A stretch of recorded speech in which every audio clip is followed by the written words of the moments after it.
On dit souvent qu'un couple solide, c'est deux personnes prêtes à tout. Et que même s'il y a des problèmes, ils feront tout pour trouver des solutions. Quelque part ailleurs également, on dit pour l'entrepreneuriat que l'entrepreneur essaye toujours de proposer des solutions lorsqu'il voit un problème. Mesdames et messieurs, bonsoir. Ces deux assertions me permettent de dire, sans courir le risque de me tromper, que comme l'entrepreneuriat, tout comme le couple, nous avons un but recherché. On suppose qu'il y a un problème, et le problème est souvent relatif, et qu'on cherche à promulguer des solutions face à ce problème. Quand j'ai entendu parler de la thématique, autant pour moi, j'ai automatiquement tiqué. Parce que pour moi, qui ne suis pas généralement amoureux, la question générale c'était mais quel degré fit doit me conduire à parler d'un thème? Mais bon, après je me dis, étant entrepreneur, j'ai souvent mon mot à dire. Étant écrivain également, j'ai tendance à me mettre dans des personnages qui ne sont pas miens et donc à prendre part dans la vie des personnes qui lisent. Ainsi, j'ai joué un peu à des jeux d'hypothèses parce que, étant ingénieur en planification économique et gestion des organisations, on a tendance à faire des recherches. Et avant chaque recherche, nous posons des hypothèses. L'hypothèse que je me suis permis de poser lorsque j'ai entendu parler du thème, c'était deux. Est-ce que les besoins du couple sont les besoins de l'entreprise?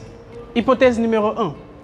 Si les besoins du couple sont les besoins de l'entreprise, alors il y a problème. Le problème de Maud ou le polygame, qui a deux femmes qui ont les mêmes besoins au même moment et de la même nature, et qui ne peut pas se démultiplier en deux personnes pour pouvoir satisfaire ces deux femmes. Deuxième hypothèse, si les besoins de l'amour du couple ne sont pas les besoins de l'entreprise, alors il n'y a pas de quoi débattre, il n'y a pas de problème. On peut satisfaire les deux à la fois sans que cela se heurte. Qu'est-ce que cela m'a donné comme réponse en posant la question de recherche? J'ai trouvé que les besoins du couple étaient le temps, la confiance, la liberté, la tranquillité, l'affection, le bien-être, la communication et la spontanéité. Je ne vais pas mettre fin de liste parce que chaque couple a également ses besoins. Quels sont les besoins de l'entreprise? Pour les besoins de l'entreprise, c'est le respect des règles, le respect des délais, la simplification de la vie, la compétence, la reconnaissance, la sécurité et l'autoréalisation. Je mettrai peut-être fin de liste parce que j'entreprends.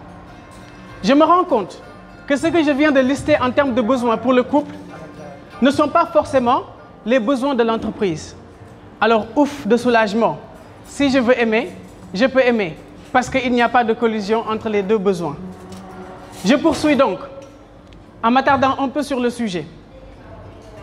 Et la question qu'on se pose très souvent, c'est est-ce qu'on doit vivre pour travailler ou bien est-ce qu'on doit travailler pour vivre? Si je rapporte la question sur la thématique qui nous réunit ce soir, je demanderai alors, est-ce qu'on doit aimer pour entreprendre ou bien est-ce qu'on doit entreprendre pour aimer? Peut-être que c'est une question que chacun d'entre vous aura l'amabilité de répondre, car aimer comme pour entreprendre, à chaque fois qu'on s'y met, on se fixe nous-mêmes des objectifs. Les objectifs sont relatifs, mais également les objectifs sont personnels. Mais d'où vient le problème? Si, comme je le disais au début, il n'y a pas de souci, pourquoi on se rend compte que beaucoup de couples ont effectivement des soucis quand il s'agit d'allier l'entrepreneuriat et l'amour? Je ne suis pas du genre à m'attarder sur les problèmes, car comme notre cher continent Afrique, on a toujours parlé des problèmes et jamais proposé des solutions. Le problème numéro 1, c'est relatif peut-être à la communication, mais beaucoup de solutions vont découler. Pour moi, l'entrepreneur a toujours envie de se mettre au centre. Aujourd'hui, lorsque nous avons des produits comme Béa, ce que je porte pour faire un peu de publicité, nous avons tendance à nous mettre au centre parce qu'on veut dominer tous nos concurrents.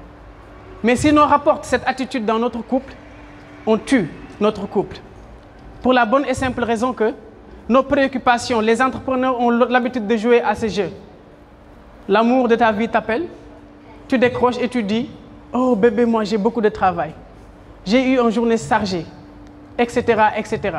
Oui, tu as eu une journée chargée, mais le couple, ce n'est pas que toi. Alors nous devons, en tant qu'entrepreneurs, éviter de nous mettre au centre. Dans le couple, peut-être nous mettre au centre quand il s'agit du travail et donc faire la distinction entre les deux. On doit apprendre à se taire.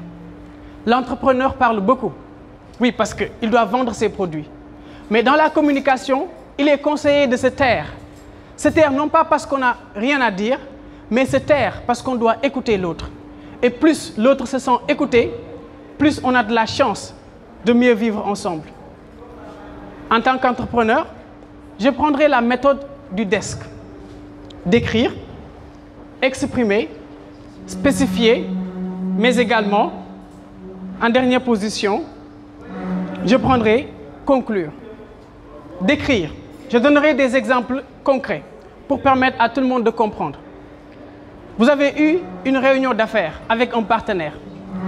Vous arrivez et vous devez parler à votre bébé.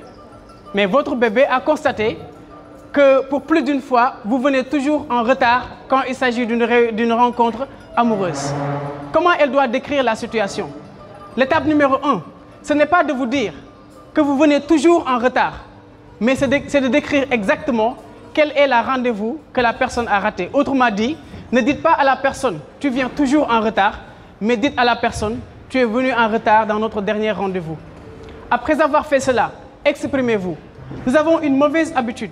Quelquefois, la manière dont on s'exprime n'est pas bonne. Au lieu de dire à la personne directement que tu es décevant, il est préférable de dire à la personne que tu m'as déçu. Oui, on peut se dire, mais quelle serait la différence entre tu es décevant et tu m'as déçu? Il y a une très grande différence. Quand vous dites à une personne que tu es décevant, vous attaquez directement la personne. Or, lorsque vous dites à la personne que tu m'as déçu, tu t'exprimes, tu parles de ce que tu sens. Enfin, spécifier le problème et il faut conclure. Mais en faisant la conclusion, trouvez un terrain d'entente, c'est-à-dire ne boudez pas toujours les discussions en mettant des points d'interrogation. Car sinon, il y a la troisième personne qui va venir pour régler les problèmes du couple. Et la troisième personne, on le sait, quand on l'insère de trop dans le couple, tout comme dans l'entreprise, ça finit par créer des problèmes. Au-delà de cette méthode, je dirais à tout entrepreneur, dans le processus de séparation de l'entreprise au couple, le projet de couple qui est aussi un projet, considérez votre couple comme votre entreprise. Vous avez des objectifs dans l'année, vous avez des objectifs dans le mois. Bien sûr, en entreprise, on parle de chiffre d'affaires, etc. Mais quel est votre chiffre d'affaires amoureux que vous voulez atteindre d'ici la fin du mois ou bien donc d'ici la fin de l'année? Si vous n'avez aucun objectif, vous ne poserez aucun acte et donc il n'y aura aucun aboutissement. L'entrepreneur également, c'est comme le fonctionnaire. D'ailleurs, même la question que je me suis posée quand j'ai entendu parler du thème, mais c'est quoi? L'entrepreneur, est-ce que c'est un super-héros? Ou bien est-ce que ce n'est pas comme le fonctionnaire et tout individu est appelé à travailler au-delà de l'amour? Pourquoi on n'a pas posé la même question pour les fonctionnaires et on a besoin de poser cette question-là pour les entrepreneurs? Peut-être parce que pour répondre, en tant qu'entrepreneur individuel, souvent on a du mal à dissocier même le compte de l'entreprise et notre propre compte web. Et si on a ce problème-là au niveau même financier, on l'aura bien évidemment du point de vue des couples. Mais je m'attaque aux femmes. Oui, elles sont la nation, on le sait. Lorsque vous éduquez un garçon, vous éduquez un homme. Mais quand vous éduquez une femme, vous éduquez une nation. Elles doivent savoir tempérer. Si l'homme est agressif et que la femme est agressive, il n'y a pas cette complémentarité et vous serez toujours dans des problèmes. Le couple doit faire appel à ce qu'on appelle le partenariat. Non, pas le partenariat avec Orange ou Free, ou bien même avec l'hôtel Axel, mais le partenariat avec le couple qui permettra au bébé de dire « Aujourd'hui, on était censé avoir une rencontre, mais je pense que tu ferais mieux d'aller dans ton rencontre de partenariat. Parce que je sais que si tu gagnes ce partenaire, notre couple va en bénéficier. À moins que vous ne soyez comme l'autre mec qui, quand il gagnera le partenariat, tentera de gagner une autre femme. » À ce propos, peut-être, je dirais, il y a des couples qui m'ont marqué. Pour terminer, c'est le couple de Mati et de Idi. Deux Sénégalais qui ont répondu à la question « Oui, on peut unir les deux ». Au-delà du fait qu'ils soient mari et femme, ils ont créé également leur marque et aujourd'hui, ils vendent des montres réputées. Il y a également le couple Mariama et Abdoulaye. Ces deux Thiessois Enfin, les Nitu Thiès font quelque chose de positif. Pour Mariama et Abdoulaye, ils sont dans la poterie. Mariama gère tout ce qui est communication et Abdoulaye, pour lui, c'est tout ce qui est fabrication. Pourtant, ils sont mariés et ils sont entrepreneurs. Et l'autre couple qui m'a marqué, c'est le couple de Karel et de Olivier, qui sont également dans la restauration, mais qui sont en couple. Enfin, Thione succombe au Diagar Diagar de Diaga jusqu'à lui proposer une chanson toute rose. Même si tout le monde n'est pas Thione, il en existe dans les chambres, sur les lignes téléphoniques pendant nos appels nocturnes. Je vous conseillerais un peu de tempérer, de vous aimer, mais également d'entreprendre. Car la femme aime l'argent, l'homme travaille l'argent, et donc le couple sera nourri par votre argent et votre amour. Je vous remercie.